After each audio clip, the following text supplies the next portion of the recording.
আজ আমি পাকা আমের এমন একটা রেসিপি আপনাদের সাথে শেয়ার করব, মনে হয় সকলেরই সাথে একদমই অপরিচিত। তাই অনুরোধ করব ভিডিওটা সম্পূর্ণ দেখবেন। সাথে আমার আর আমার চ্যানেলের প্রতি যদি এতটুকু বিশ্বাস থাকে, অবশ্যই এটা বাড়িতে একবার হলেও ট্রাই করবেন আর আমাকে কমেন্টে জানাবেন আপনাদের কেমন লাগলো। কারণ এর স্বাদটা এত সুন্দর যে সমস্ত রকম বড়ার স্বাদকে আমার মনে হয় হার মানিয়ে ফেলবে। সাথে এই সৌন্দর্যটা হচ্ছে ভিতরটা ভীষণই সফট আর বাইরেটা ক্রিস্পি। বানিয়ে দেখাবো পাকা আমের বড়া, যেটা বানানো এমন বেশি কঠিন কিছু না, আবার উপকরণও খুব অল্প। দেখে নিন সম্পূর্ণ। হেসেল লাভার চ্যানেলে আপনাদের সবাইকে স্বাগত। এই পাকা আমের বড়া বানানোর জন্য আমি দুটো মিডিয়াম সাইজের একদম পাকা হিমসাগর আম নিয়েছি। আপনারা কিন্তু যে কোনো পাকা আমই নিয়ে নিতে পারেন, তবে দেখবেন আমটা যেন মিষ্টি হয়। আম থেকে ভালোভাবে শাঁসগুলোকে ছাড়িয়ে নেব। আমি এখানে এভাবে নিচ্ছি, আপনাদের যেভাবে সুবিধা হয় নিয়ে নেবেন। তবে আম থেকে শাঁস বার করার মনে হয় এটাই অনেকটা সহজ পদ্ধতি।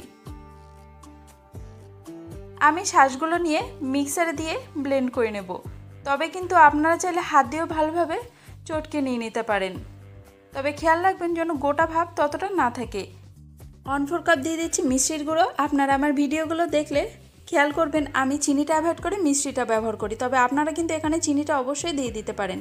1/4 চা চামচ নুন ভালোভাবে মিশিয়ে নেব। নুনটা কিন্তু একদম বেশি দেবেন না, আর চিনিটা কিন্তু একদম প্রথম পর্যায়ে মিশিয়ে নিতে হবে, কারণ আমের সাথে চিনিটা মিশে যে পানিটা ছাড়বে তাতে কিন্তু বাকি উপকরণগুলো মেশানো হয়ে যাবে।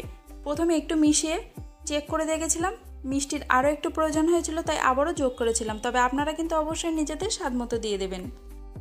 1/2 কাপ কোরানো নারকেল দিলাম। নারকেলের পরিমাণটা একটু বেশি দেবেন, টেস্টটা কিন্তু ভালো আসবে। মিশিয়ে নিয়ে 1/4 কাপ সুজি দিলাম। সুজিটা মিশিয়ে রেস্টে রাখবো 10-12 মিনিট।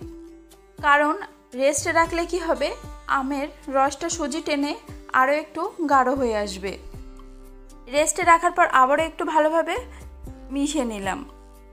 এবার এর মধ্যে আমি ময়দা যোগ করব। প্রথমে একটা চালনি নিলাম, তার মধ্যে 1/2 কাপ ময়দা, 2 টেবিল চামচ চালের আটা, দিয়ে দেব 1/4 চা চামচ বেকিং সোডা বা খাবার সোডা। চালের আটাটা ব্যবহার করার চেষ্টা করবেন, কারণ এতে করে ক্রিস্পি ভাবটা আরও বেশি হয়। প্রথমে আমি ময়দা এখানে 1/2 কাপ ব্যবহার করলাম, কিন্তু মিশিয়ে দেখব যদি প্রয়োজন হয় আবারও পরে একটু যোগ করে দেব। প্রথমে মেশানোর পরে আমার ঘনত্বটা এমন হয়েছে, বুঝলাম আবারও একটু প্রয়োজন, তাই আবারও 2 টেবিল চামচ ময়দা দিয়ে দিলাম। এখানে কিন্তু আলাদা করে কোনো পানি যোগ করবেন না, তাতে করে এর স্বাদটা নষ্ট হয়ে যাবে। যা আমের রস আছে তাতেই পুরোটা ভালোভাবে মাখা হয়ে যাবে। তারপর হাতে নিয়ে একটু চেক করে দেখবেন যে মোটামুটি হাতে নিয়ে একটা বড়ার শেপ দেওয়া যাচ্ছে। খুব বেশি টাইট করবেন না, তাহলে কিন্তু বড়াটা খেতে একদমই ভালো হবে না। আবার ভীষণই হালকা না, তাহলে প্রচুর তেল টানবে, প্যাচ প্যাচে হয়ে যাবে। কড়াইতে তেল বসালাম, হাতে একটু তেল লাগিয়ে নেব যাতে তুলতে সুবিধা হয়। তেলটা কিন্তু মিডিয়াম গরম হতে হবে, ভীষণ গরম একদমই করবেন না, তাতে করে বড়াগুলো পুড়ে যাবে। গ্যাসের আঁচটা প্রথমে লো দিয়ে রাখবো, তারপর এক এক করে বড়ার শেপে ছাড়বো। সবগুলো একই সাথে দেওয়া হয়ে গেলে তারপর গ্যাসের আঁচটা মিডিয়ামে করে দেব। যখন বড়াগুলো ছাড়বেন তখন কিন্তু গ্যাসের আঁচ লোই রাখবেন।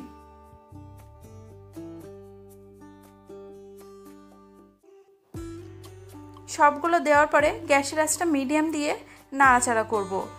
মোটামুটি একটানায় নাড়াচাড়া করবেন, তাহলে কি হবে, বড়ার সবগুলো সমানভাবে ভাজা হয়ে যাবে। খুব বেশি কালো করার দরকার নেই, মোটামুটি হালকা লাল হলে বড়াগুলোকে তেল থেকে তুলে নিন। একইভাবে আমি সবগুলো ভেজে নেব। তারপর আর কি, গরম গরম বা ঠান্ডা ঠান্ডা যেভাবেই পরিবেশন করুন না কেন, এই স্বাদটা বিশ্বাস করুন সমস্ত বড়ার স্বাদটাকেও হার মানাবে। যখন আমি বাড়িতে প্রথম বানিয়েছিলাম, আমার বাড়ির কিন্তু সবাই খেয়ে ভীষণই অবাক হয়েছিল। তাই আপনারাও বাড়িতে বানান আর পরিবারের সকলকে অবাক করে দিন। কেমন লাগলো আমাকে কমেন্টে জানাবেন, বানাতে কিন্তু একদম ভুলবেন না। ভালো লেগে থাকলে চ্যানেলটাকে অবশ্যই সাবস্ক্রাইব করবেন, কিন্তু পেজটিকে ফলো করে দেবেন। কিসের রেসিপি আপনারা দেখতে চান আমাকে কমেন্টে জানাবেন। পাকা আমের একটা দারুণ ডেজার্ট আমি শেয়ার করেছি, অবশ্যই চেক করে নেবেন। দেখা হবে পরবর্তী নতুন ভিডিওতে।